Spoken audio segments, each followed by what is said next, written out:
Hey guys, Red Skelly Boy here. Today I am making a video on a realm that I was invited to on the 10th of August, Land of Fantasy. So essentially how it works is you choose a fantasy character race like elves, dwarves, something from D&D, like we have dragonborns in the game currently. Or like really it could be from anything. There's people who are playing as like people from Star Wars. Me, I am playing as the Argonians from Skyrim. So this is actually just a bit of gameplay of me mining because I get water breathing with my ability. And yeah, this entire realm's purpose is you build a country, you build a nation, make deals and trades and everything like that, and then you can go to war with troops. And you'll see how to build troops later in the video. So it's September 1st currently, and I started on August 14th. And luckily enough, that was the first day it was up, August 14th.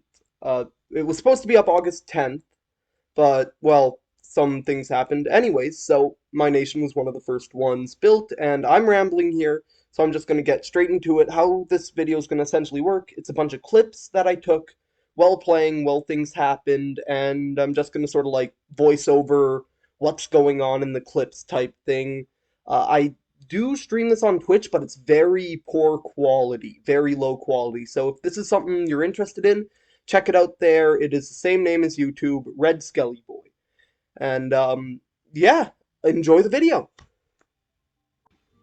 So this clip here is the first one out of the bunch, the earliest. Here's me entering the sort of food center. There's an area to fish to the left, as you can see. And eventually there would be two more furnaces in between those. Right across is the Argonian Palace. It's built under a naturally occurring arch sort of thing, dug into the wall.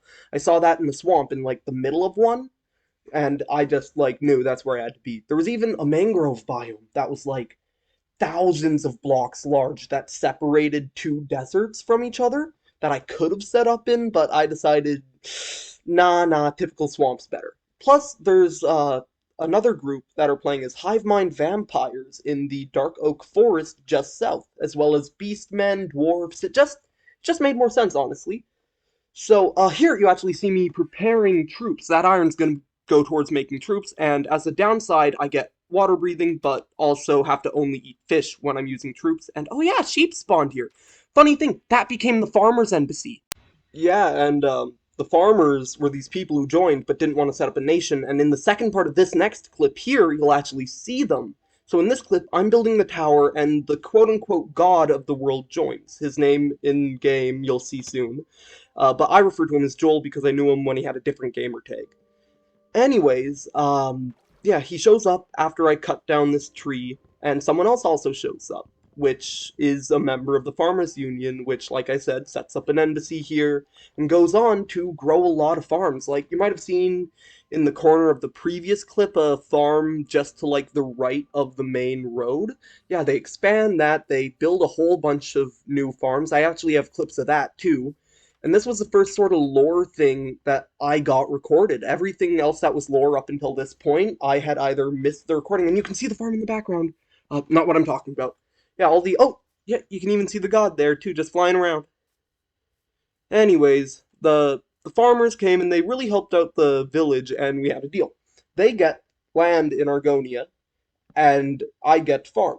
And I think that's a pretty good deal. The house you saw actually was their union, or not union, main spot of residency? I guess not that either. I already said the word embassy. It was their embassy up until they got banned for hacking, which sort of sucked, but you know, it is what it is.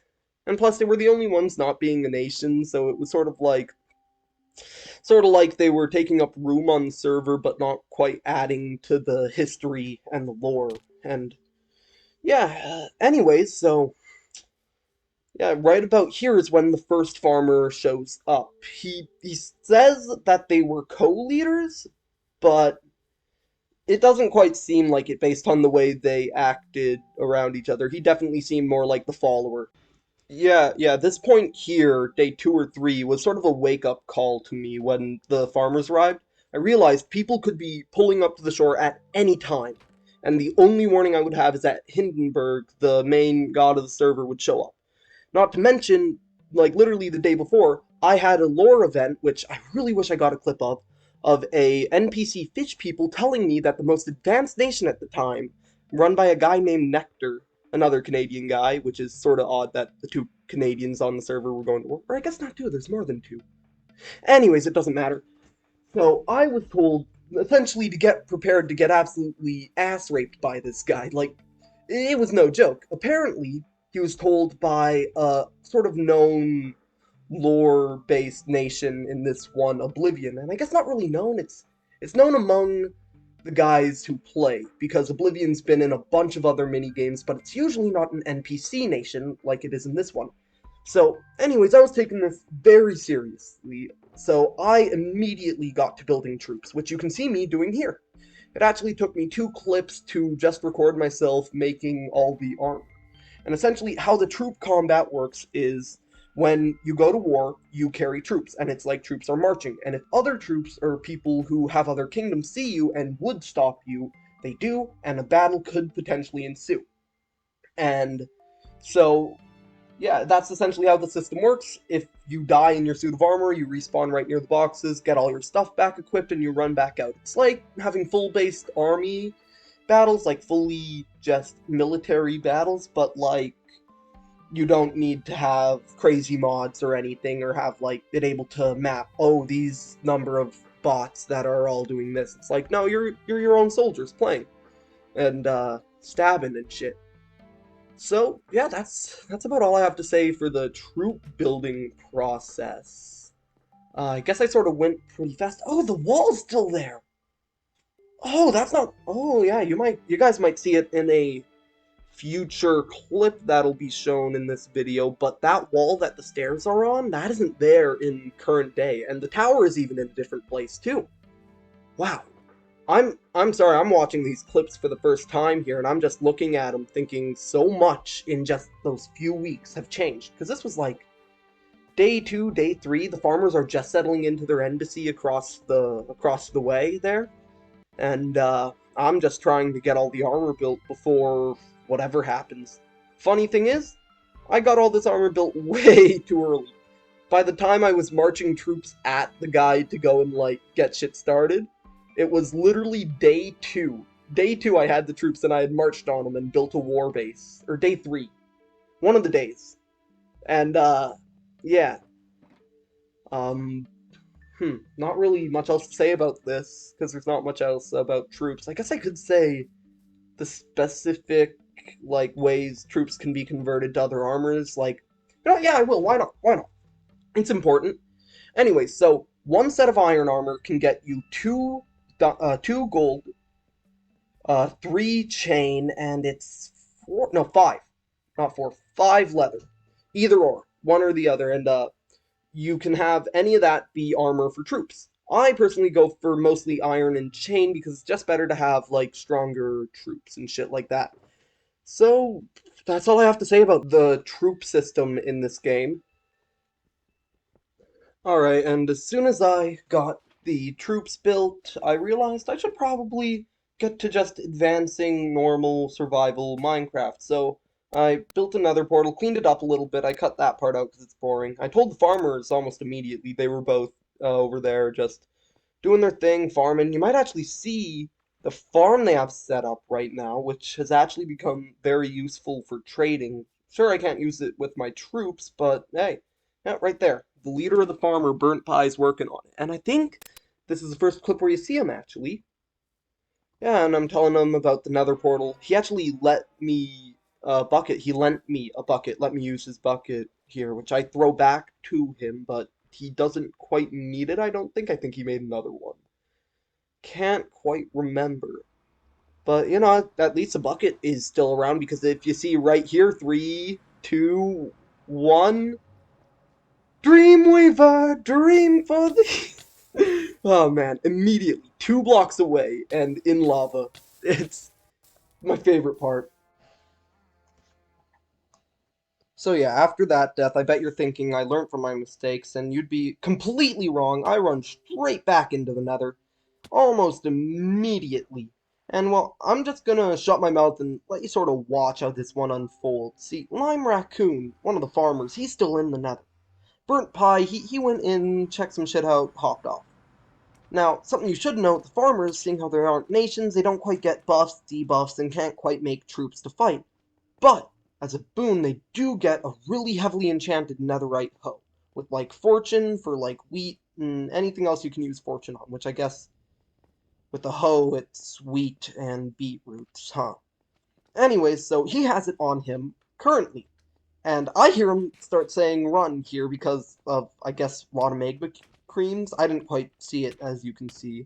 I get knocked off here, and as I look up, I see, I see, I see Lime Raccoon die, and then I immediately die. So, at this point, I've pretty much learnt my lesson. Essentially, don't go into the nether without good armor. But it's right about here I'm talking to Lime Raccoon, and I figure out he had his hoe on him. I knew about it, I was in the party when he got it, and I know how important that is to the two farmers, because that's like if I lost my water breathing, which if you look in the top corner I did. I didn't get the command block in until later. So, we immediately forget what we just saw and run straight back in there. Now, I don't quite remember how this trip goes. I'm pretty sure I die again, so I'm gonna just sort of watch and react. Okay, so Magma Cream right off the back. They... oh yeah, that was what I was doing. I was just trying to hold all the Magma boys back, the Magma cubes. That's it. Magma Cream is what they drop. I knew it sounded weird saying Magma Cream. I knew that wasn't the name of that monster. Oh, Burnt Pie's back? Oh, he is. Maybe he lagged out. Yeah, I sort of think about going towards the sand biome there, or the soul sand biome. I'm pretty sure I saw either a skeleton or a ghast, and said nope, just left. Can't quite remember, and was looking away from the screen when it happened in the replay, so yeah. I guess that's pretty much it for this first episode of Land of Fantasy. I mean, I was gonna go and like get all the clips, which this is like 1/5 of the clips I have of this realm. I was gonna go get them all, compile them all here, make one big, however many hours long video, but honestly, that's for another day. I'm gonna leave that for another day. I might make this entire video that, if so, you're probably not hearing any of this, but what I'm thinking, I'll call it a video for here, make more of them out of the other clips that happen, because I feel like this is a good spot to sort of end off this episode. So, until next time, be kind and stay fine. Red Skelly Boy out.